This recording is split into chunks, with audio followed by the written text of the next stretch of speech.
What do you make of, if you look at the numbers, is now about nationwide 250 of these DSA elected officials in 40 states. There'll be over 40 of them when all said and done in these primaries running in this midterm election. What do you think happens? Can they win these general elections? They've won some before, but we're talking about places like California, New York, or deep blue districts, you know, buried in one state or another. Well, I think they're going to be severely challenged come November as they've continued to nominate these true communist candidates. So look at Michigan, right? El Sayed. They're nominating communist candidates for office.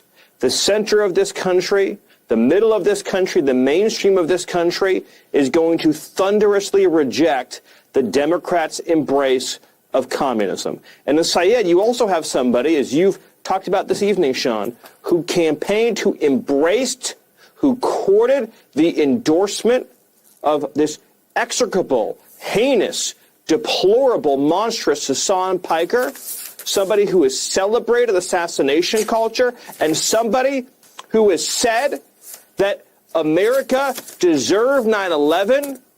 Sean, you're from New York. How much time have you spent, Sean, with the victims and the families, the police officers, the firefighters after 9/11? A lot. To have someone running for Senate who's going to associate with that kind of evil? And where is Schumer? Where is Jeffries? Where are any of the leaders of the Democratic Party? They're supporting it. They are embracing it. They are allowing it. Sean, we spent decades fighting a Cold War with the Soviet Union. All right, so he's talking about Hassan Piker, who's not backing down even this much. I haven't been able to hear this video, so I hope there's no, foul language, but this one just came out. Notice how whenever someone comes out and says, yeah, that's actually a bad association, immediately it's weaponized by the Republicans. This is why you can't. This is why you have to have discipline. This is why you have to abide by the party line, okay? You can't be out here doing that. You can't be out here saying like, oh, I'm a centrist Democrat and I think Abdul is a bridge too far. That must be punished, okay? If there's one Marxist-Leninist doctrine that the Democratic Party should deploy, it's that, okay? Follow the party line. Sure, we'll have robust democracy, a robust democratic back and forth internally within the party, but once that's over, once the winner is declared, no more factionalism. It's over. Abide by the party line. There is no room for people to have dissent. No room. You have to follow the party line or be punished, is what he actually said. Understand that. That goes hand in hand. Follow the party line or be punished is exactly what he said. Now, I choose my words carefully, but I'm going to say this tonight. Sean, that Cold War has come home. It's here in America. This is the biggest, greatest, most existential struggle this country will ever face, Sean. Because if communists get control of House seats, then Senate seats, and governor's mansions, the American dream that for 250 years our heroes bled and died for is gone. And it won't come back because they will never let you get it back. President Trump is the only thing right now standing between the American people and that abyss. I'll agree with that. The reality is I'm telling conservatives, you better take these people seriously. This is a clear and present danger. And the only way to stop them now is to defeat them in November. If you don't go show up for a midterm election because it's not a presidential election year, you will get the government you hate and deserve. That'll be a fait accompli. There's a point of no return with communism, with leftism. President Trump made very eloquent remarks at a press conference earlier this week talking about Democrat governance. Look what's happened to Los Angeles. Look what's happened to San Francisco. Look what's happened to New York City. When leftists get control and they ultimately turn socialist and then communist, there's a point of no return. You can't save your schools, you can't save your city, you can't save your community, because they hoard power, they suppress dissent, they gain control over institutions, they gain control over taxpayer dollars, they gut the police departments, they drive out good people. We will never let that happen to America. We cannot be apathetic. We have to fight to save this country. We have to stand behind President Trump. Absolutely. Yeah, it just reminds me of that song by the band Europe. You know, it's the final countdown. This is it. I've never felt this way before in terms of politically. I always thought we'd have time. We'll get through Obama. Yeah, we'll get through Clinton. We'll get through Biden. I don't think we'll get through this. You know, I always knew, and many of my friends who I talked to, as bad as Clinton was and what he was doing in the Oval Office, we all knew, well, it's going to be okay. He's not going to do anything crazy, because the people he hangs out with want the same thing. They want to be prosperous. They want to be safe. And then the same thing with Obama. Yeah, he talked a big game, but he didn't do that kind of stuff. Yeah, he pushed through Obamacare, but he wasn't going to facilitate the end of the world for Americans. And then Biden, we knew he could, because he's crazy. These people, because the big difference to me is they are no longer hiding it.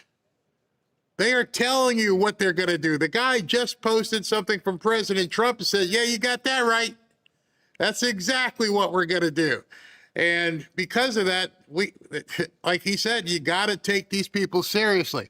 Let me show you exactly how serious you should be taking these people. The committee, thank you for the opportunity to testify today. My name is Ariel Claypack, and I am Senior Litigation Counsel at the National Jewish Advocacy Center and a former federal prosecutor. When someone tells you who they are, believe them. The Muslim Brotherhood told us their strategy for the West, but don't take my word for it. They put it on paper. In 2004, the FBI seized a memorandum from the home of Muslim Brotherhood member and Hamas U.S.-based archivist Ismail el-Barase. The memo, written in 1991, described the work of the Muslim Brotherhood in the United States as, and I quote, a kind of grand jihad in eliminating and destroying Western society from within. They published it. They actually have a playbook. We are going to destroy Western civilization from within. And everybody just went, yeah, right, whatever. And now they're the exact people who said they were going to do it are getting elected. We are putting the barbarians not at the gate, inside the house. In 1993, after the announcement of the Oslo Peace Accords, a peace agreement between the Israelis and the Palestinians, Muslim Brotherhood and Hamas members met in Philadelphia to discuss their plan to thwart the agreement. The FBI wiretapped the meeting, where the participants suggested the creation of a neutral-sounding organization for the purpose of deceiving Americans. That organization is the Council on American-Islamic Relations, or CAIR. You guys remember CAIR? See, CAIR was that forward-facing organization that came across as, you know, the nice terrorists.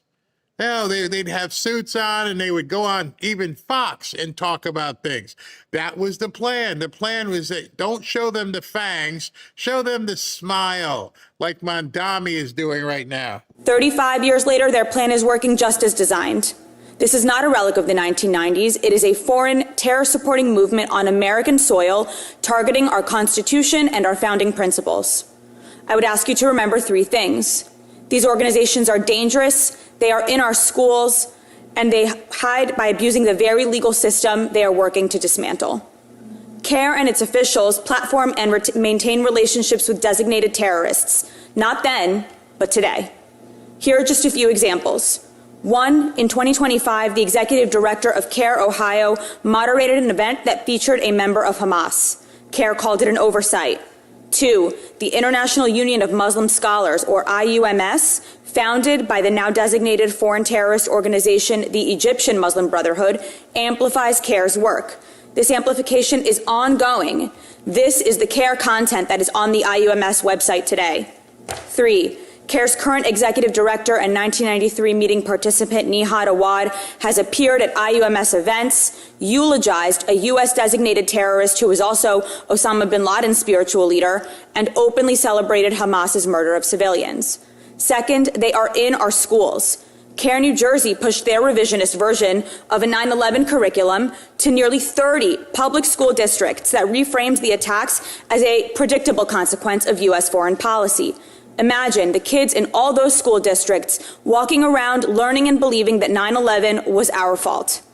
Other CARE curricula warn teachers not to say radical Islamic terrorism, and CARE boasts of its partnership with Chicago Public Schools, one of the largest in the country.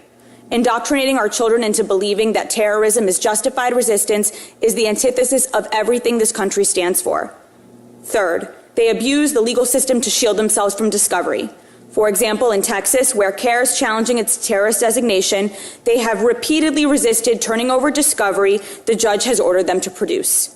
The state has had to file 4 different motions to compel the discovery that CARE was already ordered to produce by the judge.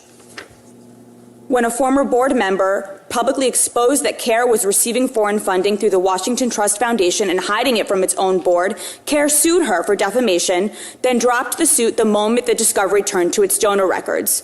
And in Virginia, CARE's affiliate organization, American Muslims for Palestine, was held in civil contempt for defying the Virginia Attorney General in a fraud investigation. Why do we not know about any of this? Why is it just now in yesterday's hearing we're hearing this? What the hell has our media been doing?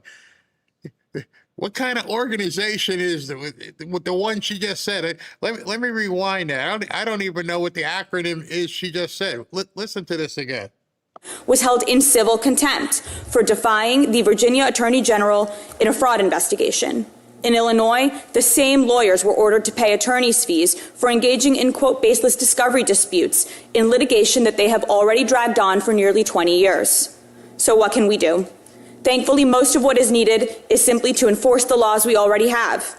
Treasury sanctions, material support and racketeering investigations, and IRS review of these so-called charities that were never legitimate in the first place. Those steps are detailed extensively in my written testimony. But if I leave you with one legislative fix, let it be this. Close the successor organization loophole. When the Boehm family won a $156 million judgment for Hamas's murder of their American teenage son, the defendants dissolved and reappeared within a year under a new name. An entity found liable for material support should not escape by renaming itself, forcing both terror victims and the courts to play whack-a-mole for decades before achieving accountability. The Muslim Brotherhood told us who they are. They told us that they wanted to infiltrate American universities, media outlets, and research centers, and that is exactly what they've done. They teach our kids that 9/11 was our fault. They legitimize terrorism as justified resistance, and they abuse our legal process so that those who seek to expose them for who they really are, Muslims included, are silenced. We haven't been listening, and Americans pay that cost every day. We have the tools to fix this, and we must continue to act. Thank you. Yep, they tell us who they are. I showed you today. Maybe I can find it again, but they tell you who they are straight up. Remember, they're not hiding it. I've never seen people so brazen as to tell you what they're going to do to you. You should take a snapshot of this and understand this is exactly what they want. This guy took President Trump's post where he was talking about all the bad things that the newcomers, not just the newcomers, but the socialists and commies want to do. And he looked at it and said, you dang right, that's what I'm going to do. I couldn't have said it better myself. I can't even think of how you can have that kind of chutzpah to just say that to the American public, especially since you haven't won yet. You won a primary. So you're telling all the people in Michigan, I'm going to destroy America. Damn straight. That's what I'm coming for. I'm going to destroy the Supreme Court. I'm going to get rid of the Electoral College. We're going to get rid of the filibuster. You're damn right. Believe him. He's not bluffing. Hassan Piker, they're not bluffing. I think one of the things we have to remember is, damn, these people actually have the gall to say in public what they really mean. It's insane. I want you to hear this from John Fetterman from last night. Take a look. When someone like James Carville says he doesn't want to be in the same political party as Hassan Piker, which one are you going to take? Well, that's not much of a choice. If Mr. Carville doesn't want to be in my party, the party that I belong to, that Piker, that El Sayed belongs to, he can start his own party. All right, here with reaction, Pennsylvania Democratic Senator, the only elected Democrat that has been outspoken against the shift in his own party, the only one, no other elected Democrat. Now, there have been other Democrats like Joe Manchin, Bill Maher, James Carville, Van Jones, Mark Penn, but the only elected Democrat is the one on your screen, John Fetterman. Why is the silence so deafening among your other Democrats? Well, I mean, they're afraid of them, honestly. I mean, they can say that in politics. You can define what you're afraid of is if you're unwilling to criticize them.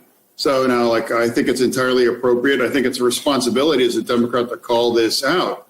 But I just like to remind everybody watching right now, Bernie Sanders will never represent any more than 640,000 people in Vermont. That's all he's ever done, and he ever will do. He's never won an actual competitive election. And now why can't, stop giving me lectures on how to win. Bernie's not flipping seats. He is helping install volatile and dangerous kinds of candidates and now put, Democratic seats at risk. I've flipped seats. Now, he's never done that thing. I'm tired of his lectures, overall. And now he claims that he's not a member of the Democratic Party. Why can't the DSA people just, they should just run and there's their own party.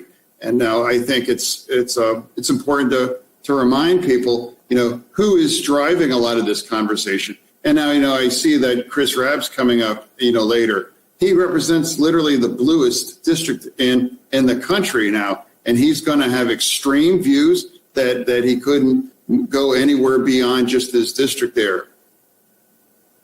Well, let me ask you about this. One thing more about Bernie Sanders. I mean, you cannot deny his endorsement, AOC's endorsement, has been the most successful of any Democrat that has been out there endorsing this election season.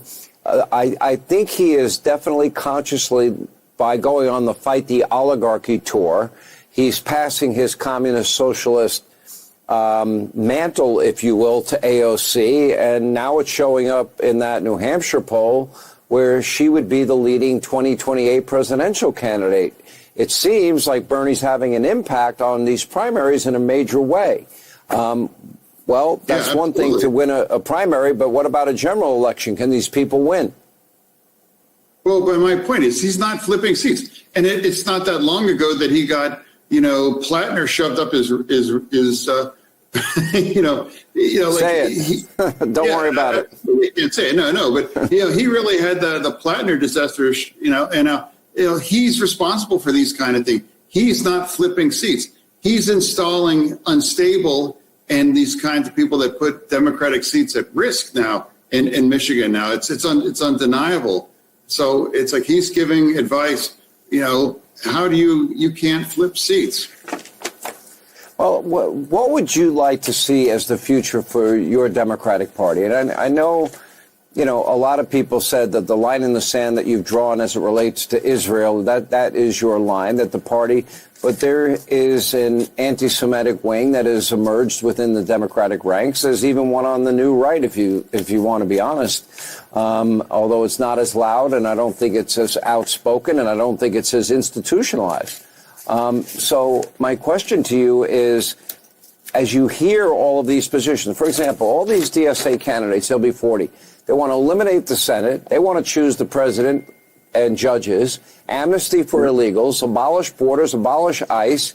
They want to defund the Department of War, dumb, end all deportation, eliminate cash bail, establish a wealth tax, cradle to grave Green New Deal, abolish prisons, abolish police, public ownership of most corporations. Now, That's absolutely insane.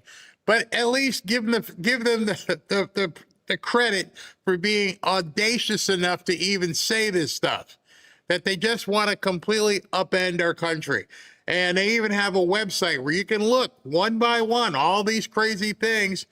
That's what they want to do. I showed you yesterday that in order to get the endorsement, all the candidates have to pledge that they will follow everything they want to do. So there's no getting away from it. There's no daylight between what these people are saying and what they're actually going to be doing, because they swear to it. It's like some oath of a cult. We're going to tear out the president. We're going to get rid of the Senate. We're going to get rid of the Supreme Court or add 20 more judges. We're going to make Puerto Rico and Washington states. We're going to tax the heck out of you. All this stuff. It's absolutely bonkers. Hannity had another guy on it. I was going to show this tomorrow, but he's like, listen, I want to go back to Reagan era taxation. Well, you remember when Reagan moved the taxes, it was 70%. And it went from 70 to 28 in terms of the highest tax rate. And Hannity asked him, so you want to go back to 70? And you already know what the answer is. The answer is, I want to make sure you pay your fair share. Right? Nobody is going to define fair share, and 70% is still not enough, because it can never be enough, because the objective isn't to tax you. The objective is to redistribute all of your money, all of your stuff. He doesn't have it. You got too much. We just need to take it. The fair share is whatever we determine it to be. I don't know how to sound the alarm any higher or stronger in terms of where we are in the country. Senator, I think I know you pretty well. I don't think you believe any of that. I really don't know. But they're not ashamed to say these kinds of things. Abolish all of those things that are not viable. And now Syed, he just won. And I just want to issue a dare. Continue to campaign with Hassan Piker right now. You're in a general election now. I dare you. Keep campaigning with someone like Hassan Piker.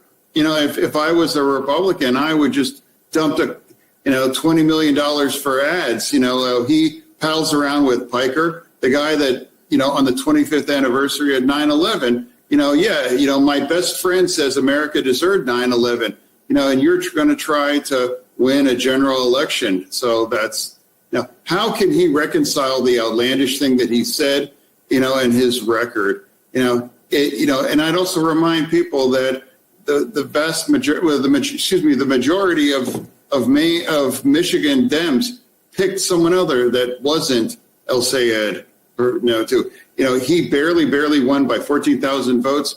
And if Mick Morrow wasn't in that race, without a doubt, he would have lost that. So he's not had a big night. He did one. But overall, remind people, the majority of Michigan Democrats picked someone other than he is. I love how you said that. I dare you to go ahead and campaign more with him as you get into a full election, not just a primary. I dare you to tell the people of Michigan that this is what you guys think. I hope that's true. I hope he continues to campaign with him. I hope the people in Michigan begin to see what he's all about. But I don't know. We may find out that there are more people who want to be commies than we think. Now, I had a video. I think I'll have it tomorrow. I didn't have a chance to get it done. But they showed the chart in terms of where he won his voters. And every single town that was in a college town, Ann Arbor, what else is out there? East Lansing, all these different areas where there were college campuses, he smoked Haley Stevens. He won by 40 and 50 points.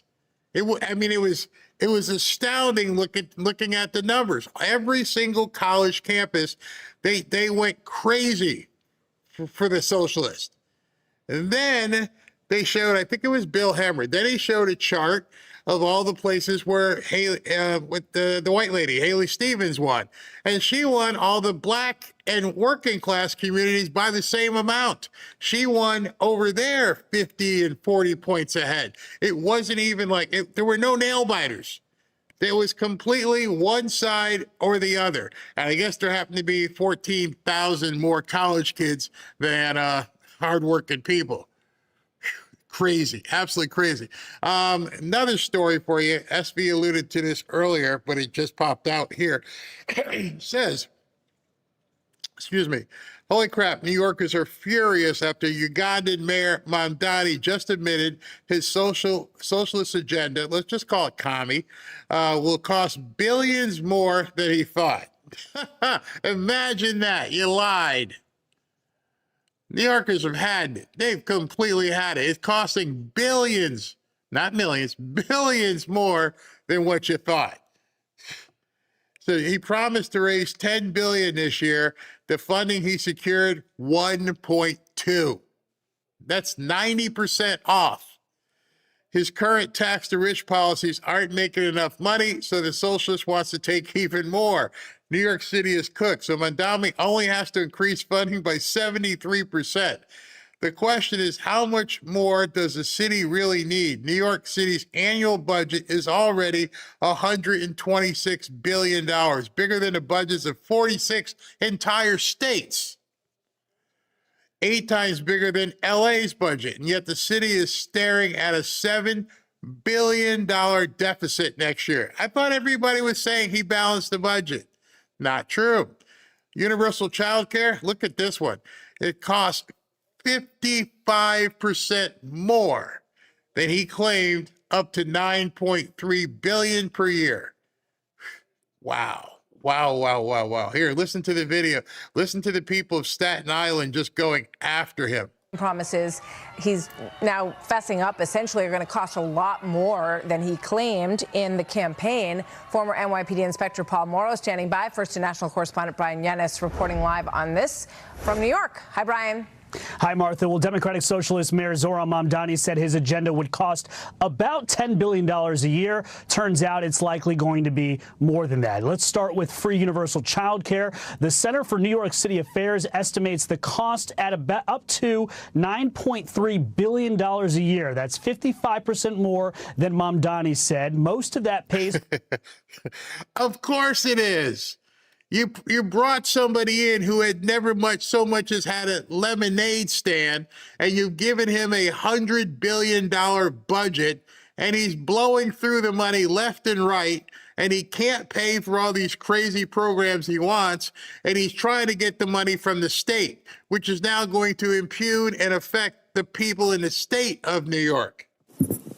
Oops, 8 days ago, Hold Dr. on. Anthony Fauci sat before this promise of teacher-level salaries for child care workers. Mamdani said he would raise $10 billion a year, mostly through new taxes on corporations and millionaires. So far, he's projected to raise just about $1 billion a year from a new pied-à-terre tax and state aid. The problem is only the state can levy new taxes, and Governor Kathy Hochul has said no. Well, sort of. She recently said yes to a new pied-à-terre tax on second homes in the city. Hochul defended that tax this afternoon. What I do support is saying that those who are able to afford a second home worth over $5 million, but do not make New York City your home, you're benefiting from police and fire protective services and are maintaining our roads and during snow. By having the police patrol, Park Avenue, are there other buildings or like they're going to like where your condo is specifically? Yeah, I just wonder the extra millions and millions and millions that you want to tax people who happen to live on that road, who happen to live in that building. What the hell are you talking about? You got to patrol it anyway. The fire department, the police department, the garbage.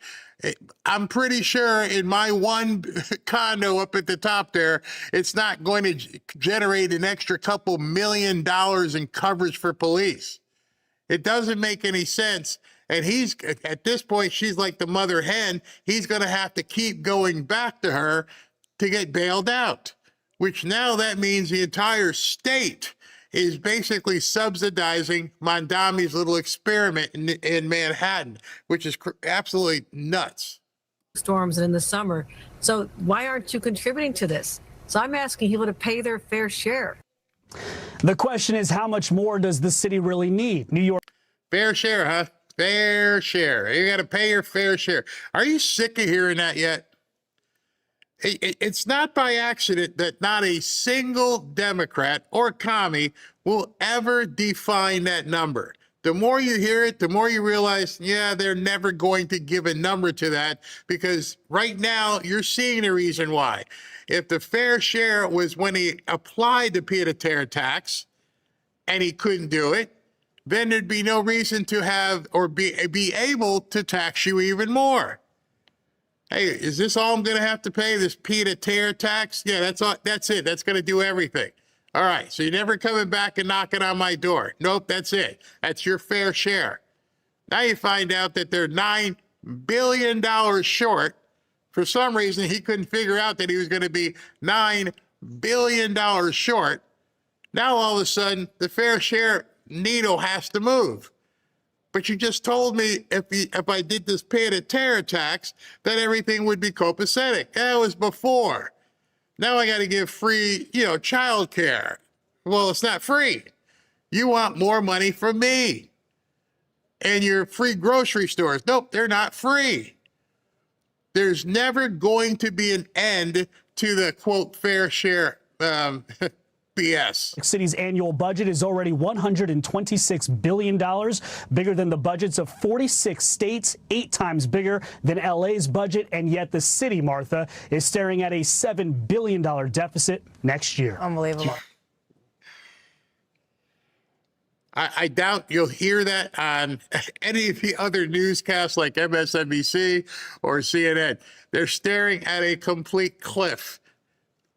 1 year in, not even 1 year in, and they're already driving off a cliff. So how can you sell it to other states that this socialist BS sells when you can't afford it in the biggest city in the country? When you can't afford it in the city that takes the most taxes from people? How? Why are people not waking? Well, maybe they are waking up. Maybe that's why Staten Island was all over him. Maybe people in Michigan, maybe people in your state. I know there's some states, somebody said, I got to get out of Connecticut. I know Connecticut seems like a completely lost cause. There are some blue states that just don't get it, and they'll just chase it down the drain. They don't care. I hope you don't live in one of those.